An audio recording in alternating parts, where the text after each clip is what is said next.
রমজান মাসের প্রথম রাত্রিতে আকাশে কি হয়? এই রাতে আল্লাহ তাআলা কি করেন?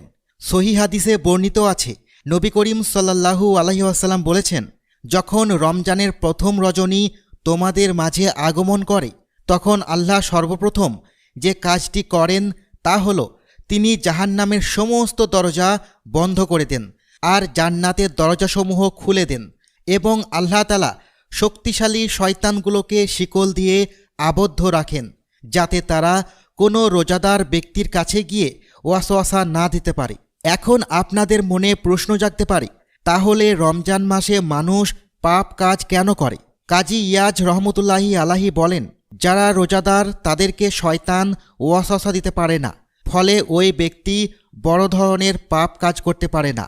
আর যারা পাপ কাজ করে তারা কুপ্রবৃত্তির কারণে করে থাকে। রমজান মাসে শয়তানের প্রত্যক্ষ হস্তক্ষেপ বন্ধ